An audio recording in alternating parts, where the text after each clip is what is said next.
So creativity is allowing. You yourself don't become hindrance or obstacle. You allow things to open out. You allow things to happen. And then there are three conditions. What are those conditions? To be a creative person, to be a creative art. We always use the word, oh, how creative that work is. But what's that? The first condition is that the work should look like original work. The second condition is that there should be some novelty in it, as if you are seeing for the first time. And then there should be independent existence of your own work. One must realize that it has independent existence of its own. If an artist satisfies these three conditions, then it is a creative work. But it does not mean that it is non-creative work. If these conditions are not fulfilled, it does not mean that it is non-creative work. It is a work. It may be excellent work. It may be work which is appreciated by so many people. That may happen. But whether it is creative work, that you have to decide. Students must decide on their own whether my work is creative or not. There may be various forms in your work. There may be some rhythm in your work. In any artistic work, there is always a rhythm. Rhythm between various elements. Rhythm is not made for music only. There is rhythm in painting. There is rhythm in acting. There is rhythm in talking. So there is rhythm in everything. There is rhythm in our body movement, in our action, in our movements, in everything. So that rhythm one has to achieve. Just to draw one line on your paper and then it has rhythm, or it may not have rhythm. If it is rhythmic sound is known as music. Any sound is not known as music. Any sound is never music. It is rhythmic sound which is known as music. So there should be rhythm. That's why people say music is poetry of sound and dance is an echo of music. Then what is there in animation? In animation you have so many things. And the most important thing for any animator is always placement of character. Character building. To understand the character. To understand the gestures and postures of the character. That's why an animator always tries to learn the characteristic nature of the character he is portraying by means of animation. So his drawing must be good, sketches must be good. He must draw so many sketches. He must be in a habit of drawing so many sketches. And then there is character. Technique is there. Technique is always there. But more than technique, concept, content, emotions, sensitivity, creativity, these are the terms which an artist must learn. One is the material, raw material, and the other things are tools. In acting, actor has raw material on one side and tools on the other side. His body is his tool. Then what is the tool of painter? Brush. And what is the material? Colors, canvas. So what is the material of actor? Raw material of actor? It's a very difficult question. What is the raw material of an actor?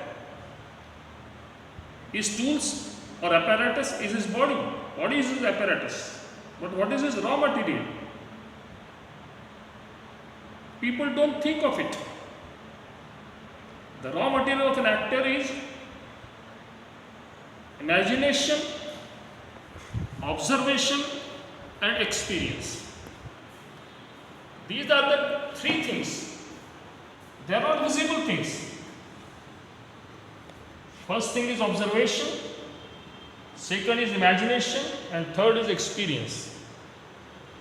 Now you apply this thing to any art. You have to have observation for good imagination. And you have to have experience for good imagination.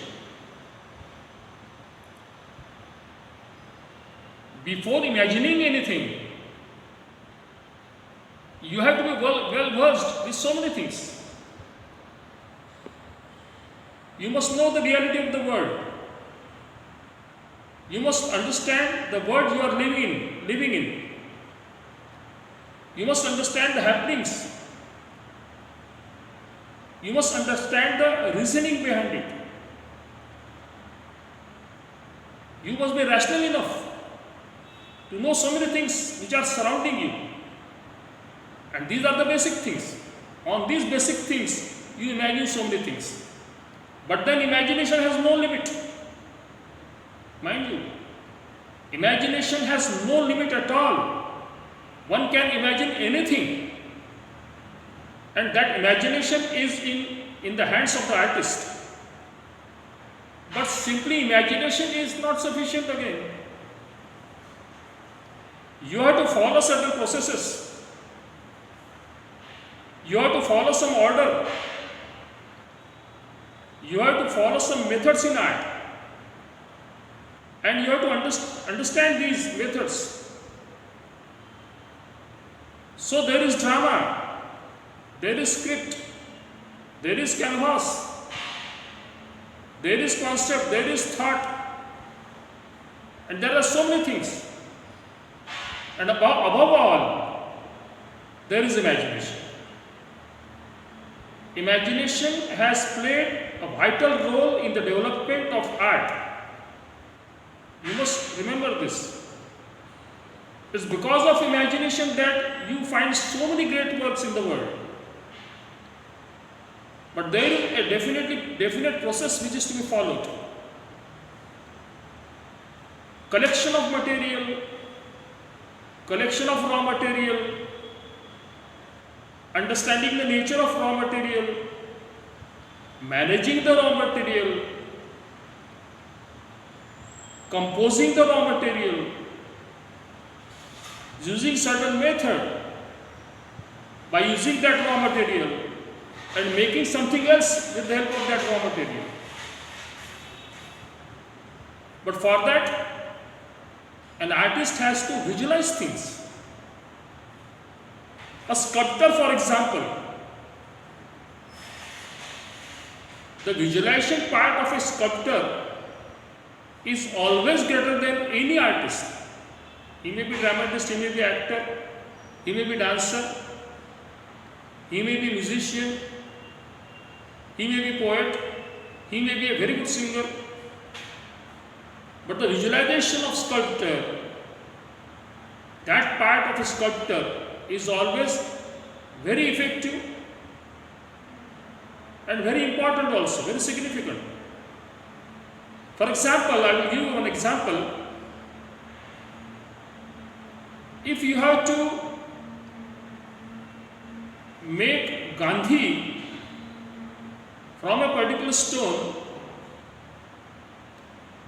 what a sculptor does, what is his action, what is his procedure?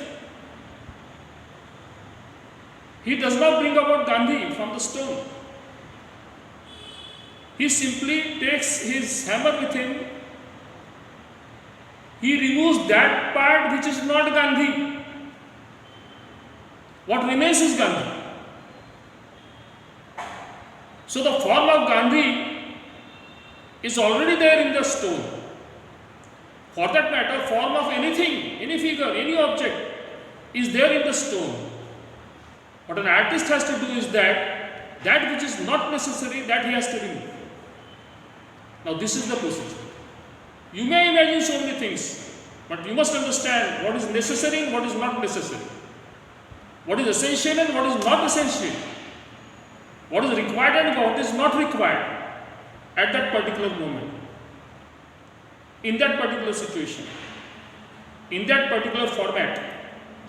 You have to understand that.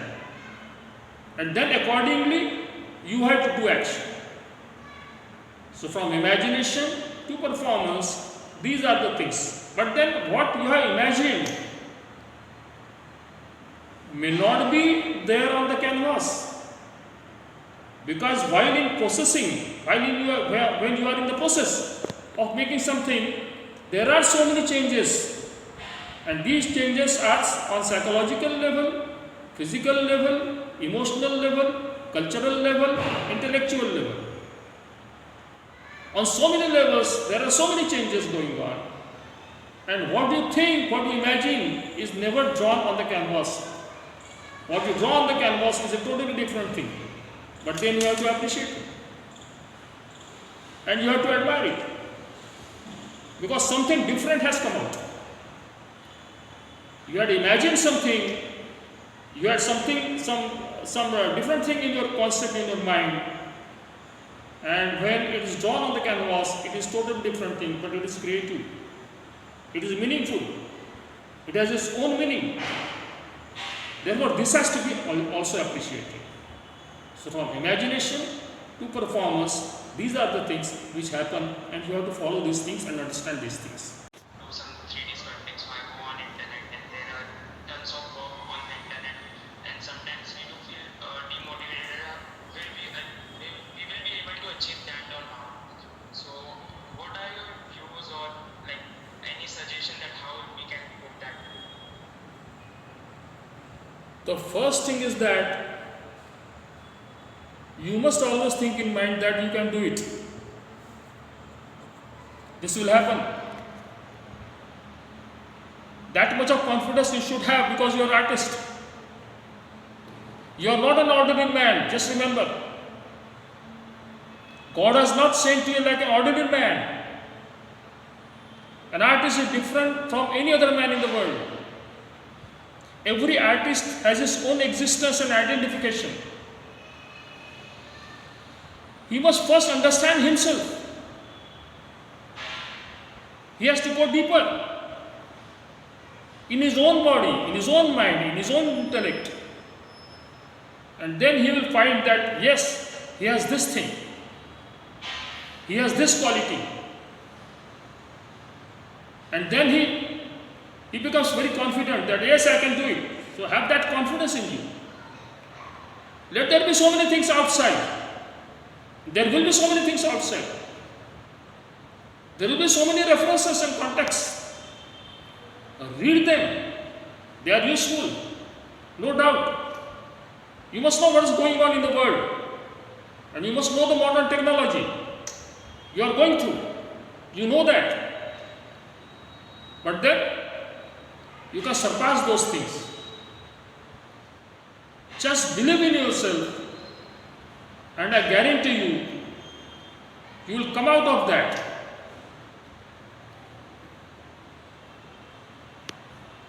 And this question will not come into your mind. Motivate yourself. Atta Deepa Bhava. This has been said by Buddha. Atta Deepa Bhava. अपने अंदर के प्रकाश को पहचानो, क्योंकि अंदर में प्रकाश है. गड़बड़ तो अंदर है, बाहर सब कुछ ठीक है. तारों में लय है, आकाश है, पृथ्वी है, सब अपना अपना काम कर रहे हैं. बाहर सब कुछ ठीक है, गड़बड़ अंदर है. ये जो अंदर में जो गड़बड़ है अपने, उसको पहचानना पड़ेगा. और वही गड़बड़ एक बार पहचान लिया तो फिर अपने को सारे मार्ग मिलते हैं. इसलिए मेरे में क्या है, व्हाट इज देयर इन मी, को हम, मैं कौन हूं, ये एक बार आपने पहचान लिया तो ये सारी बातें जो है ये आपको कभी डीमोटिवेट करेंगी नहीं.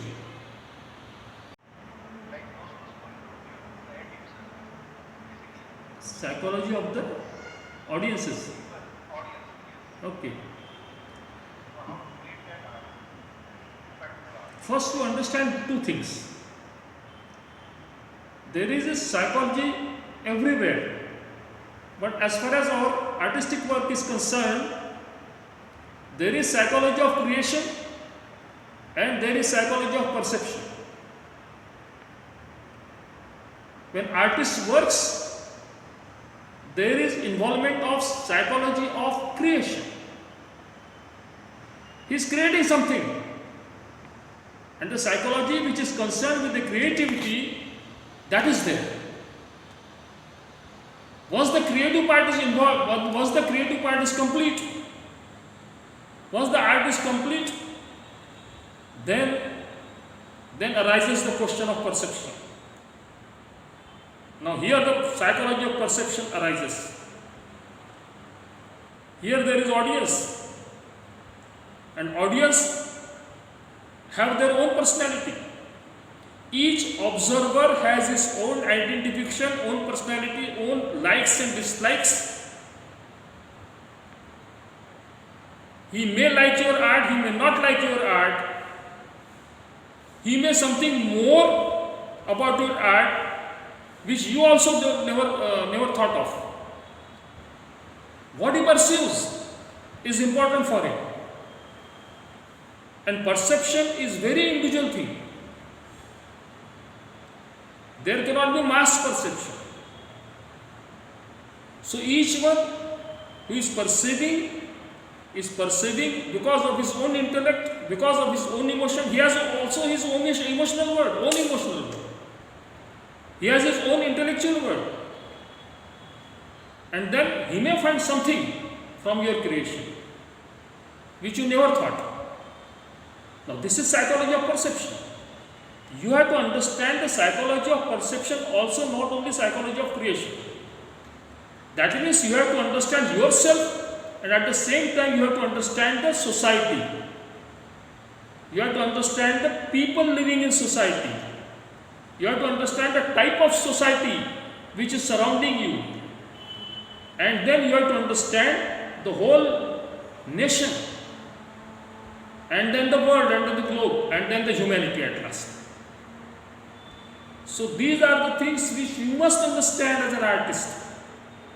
Then only you can understand the psychology of the audience, how they perceive, what can they perceive from my own work. So if you are trying to understand these things, then while creating something, this will be always in your mind without affecting the creation. Theatre persons don't earn anything, but painters do. Now, the world, today's modern world, and the thinking of young generation is very different. If you have to think about monetary part of our artwork, then you have to understand what is modern psychology, how people think now, what they need now, and according to their need, whether it is possible for us to do the work. For that, you have to have your own nature like that. If you are not ready to commercialize things, you just cannot. So that is the difference between a creative painter and a commercial artist. Commercial artist also creates something, definitely, like a painter. But then he understands the psychology of the people who are purchasing it. So you will have to change yourself. If you want to have monetary gain, you will have to change yourself and you will have to compromise on so many things. Are you ready for that? If you are ready for that, then okay, you can earn so many things. If you can compromise, you can do so many things. If you go according to the likings and dislikings of the audience and the people living in the society, and the people who are purchasing, if you can go with them, yes, you can have monetary gain. But then you will have to change yourself. You will have to first decide what kind of monetary gain you want. Once you decide that, then there are so many things. Then there could be so many ways. And the people now today are using so many things. Amazon is the great example. Amazon की शुरुआत कहाँ से हुई? आज Amazon कहाँ है? पूरी दुनिया में पहुँच गया। तो क्या करते हैं? They understood the psychology of the people. They understood the psychology of Indian people, Japanese people, Chinese people, German people, and the people living around the world. They have understood that, and that's why they can sell their products. Animation में तो अभी ऐसा है कि कितनी सारी बातें हो रही हैं, कितने सारे एक्सपेरिमेंट्स हो रहे हैं, कितने सारे लोग काम कर रहे हैं, कितने सारे क्रिएटिव ब्रेन्स उसमें आज काम कर रहे हैं। जो मैंने एग्जीबिशन आपका अभी देखा, ये उसी का रिजल्ट है। कितनी वेराइटीज थी एग्जीबिशन वर्क में, जो वेराइटीज देखने को मिली मुझे, कितनी सारी थी, कितने सारे एक्सपीरियंस थे। लाइट एंड साउंड का, लाइट एंड शेड का भी खेल था, कॉन्सेप्ट का भी खेल था, कंपोजिशन भी था, प्लेसिंग ऑफ ऑब्जेक्ट्स भी था, कैसे किसी ऑब्जेक्ट को प्लेस करना है ये भी था, मैनिपुलेशन भी था, देयर वाज मैनिपुलेशन ऑल्सो। तो इतनी सारी बातें मुझे इसमें देखने को मिली सब। तो यंग आर्टिस्ट जो है, अभी जो एनिमेटर जो है, यंग लड़के जो काम कर रहे हैं, अभी आपके अंडर में जो लोग काम कर रहे हैं, उन्हीं का वो एग्जीबिशन था। But it was not only exhibition for the sake of exhibition. There was experimentation on various levels. So that must be appreciated. अब ये यदि सुंदर भी है, क्रिएटिव भी है, तो नेचुरली उसको कुछ कीमत तो मिलेगी, उसको कीमत ज़रूर मिलेगी। तो ये लड़कों ने थोड़ा ख्याल में रखना चाहिए कि मेरे वर्क को ज़रूर कुछ ना कुछ मिलेगा, क्योंकि मेरा work most creative, most beautiful है और most convincing.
Thank you so much. Thank you.